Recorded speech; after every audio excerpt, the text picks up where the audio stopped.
Hey guys, Zach here, and this video is going to be my review of Vortex Toys 1/12 scale Jackel. Now, I've previously done reviews on Ranger Anonymous, and in that video I talked about how cool the box was in addition to containing a wicked awesome toy. If you want to learn a little bit more about the boxes, watch that video. Second video was Bounty Hunter Maxwell, and now I'm reviewing the third of 4 figures in the line, Jackel. Now, I bought all 3 of these figures off of eBay. That's the best place to find them. I went with Happy House Trading Company. If you have any more questions about that, I covered that in the previous 2 reviews, so I'm going to kind of skip over that part. Much like Monty Python and the Holy Grail. Skip ahead a bit, brother. This figure, like the other 3, has real cloth clothing. Again, amazing detail on the clothing there.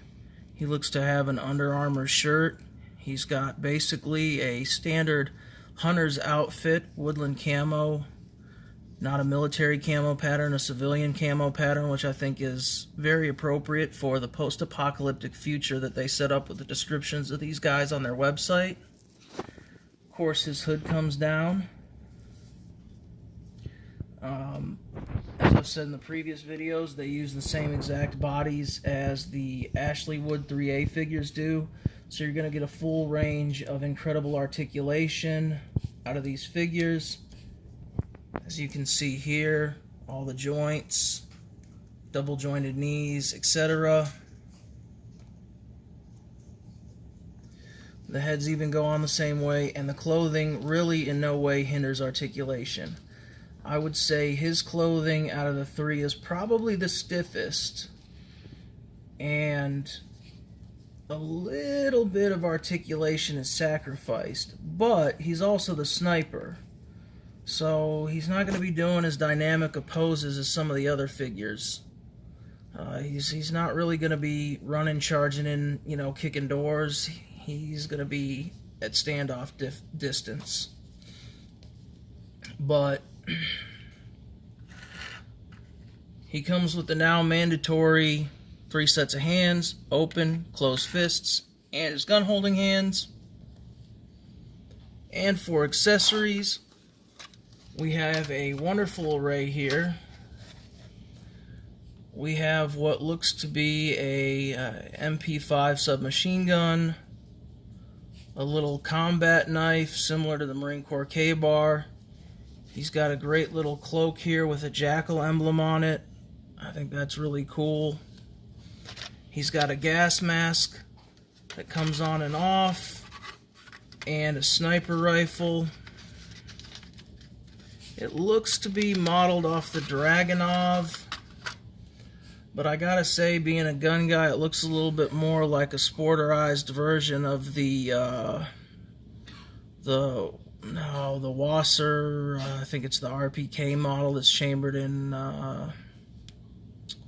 Soviet 7.62 by 5.4R. I kind of had a brain fart there. Anyway, that's neither here nor there. It's a toy gun.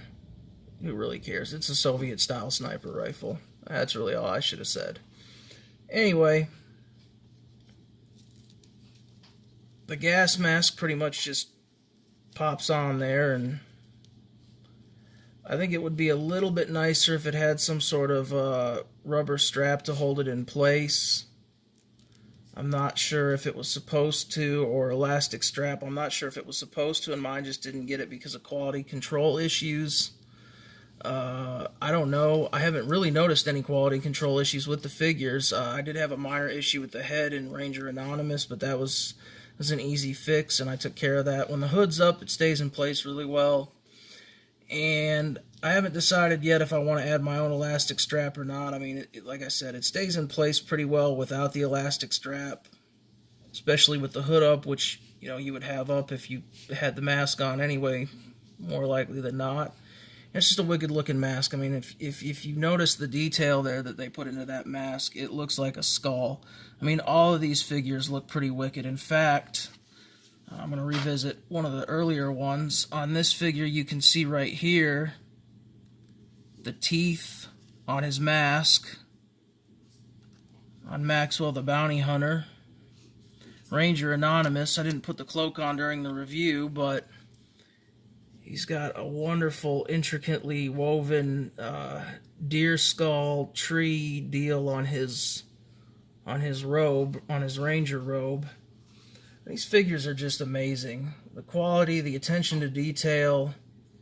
I mean, I haven't found any loose threads. Heck, their clothing is tailored better than most of the stuff I get at the store at Walmart. It's tailored better than some of my work uniforms that I get from 511. Of course, the hands swap out like you're used to. To put the cloak on, I found that the easiest thing to do is to pop the head off, thread the hood through the cloak, and then you can see the little peg in there, and simply pop the head back on.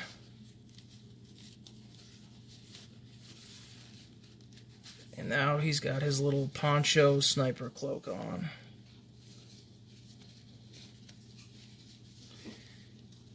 He holds both the MP5, I'm just going to dump him out.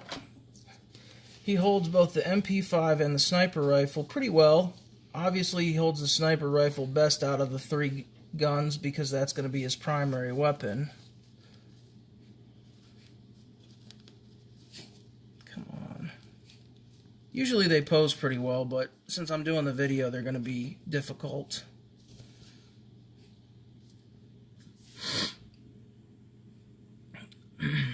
Excuse me. I'm getting over the flu. The weapon that he holds the least effectively is the knife. He holds it a little better in this hand. You can kind of slip it into his trigger finger. Which is kind of disappointing because, you know, if he's a sniper, he may be sneaking in, infiltrating, trying to stab somebody quietly. But he still holds it reasonably well.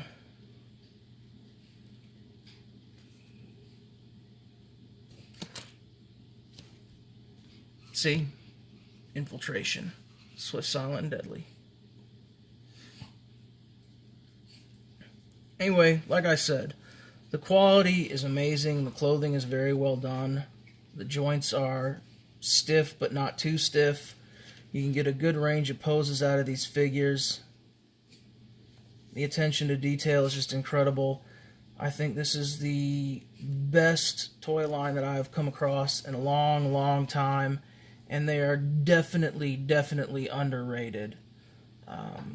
Like I said, eBay is the best place to find them, and I would highly recommend anyone going out and buying these figures. They are amazing. And as soon as I get Carlos in the mail, I will be doing a review on him. Now, as in most reviews, people are going to want to know, how do these figures scale? Now, I've gone over this in the other two videos. However, I'll go over it in this video also. You kind of saw the 3A body there, but this is a Mirrored Mission Shadow Tommy 3A figure. It's one of my favorites. As you can see, again, they use the same exact body. In fact, this figure here has the little ankle pivots, and while you don't get that on the Vortex Toys figures, you also don't get it on this 3A figure because they put their boots on the same way. They just stick them into the peg, much like these are, as I showed in the Ranger Anonymous video. So, if you're a collector of the 3A Ashley Wood figures, the 112 scale, these guys are going to fit right in. They're a great addition to the line. This is an SH Figuarts Camon Rider skull. I'm a closet Camon Rider fan. Have been since I was a little kid. Camon Rider skull is one of my favorite figures. So again, fits right in with the Camon Rider line. Now, some of the SH Figuarts figures, Over here we have Camon Rider G3x. Okay, he's just a hair shorter, but not enough to really make a difference. If you're doing the action figure photography, it's probably not even going to be noticeable. If you're just getting these to collect, play around with, have a good time, because you're a grown adult who still plays with toys in their free time, I'm not going to judge. Heck, I'm on YouTube doing videos about toys. Not going to make a difference. Now, since most of my videos are about the Mezco 112 scale figures, here he is next to the Mezco 112 Daredevil. Oddly enough, he doesn't look that out of scale with this figure. My two previous reviews, I used the Judge Dredd figure to show the scale differences, and Judge Dredd, and when I was playing around with these figures earlier, Punisher, most all of the Mezco 112 line had a good, I'd say, quarter to half inch of height on them. Daredevil here doesn't look too out of scale. Wasn't expecting that, but they are a little bit bigger. Again, a little bit of careful and creative staging, some forced perspective if you're into the action figure photography, and you're not going to have any problems getting a good shot with these figures and using them in the same shot. Bootleg Daredevil apparently doesn't like to be taking a back seat, but he's not baby, so I'm just going to go ahead and put him in a corner today.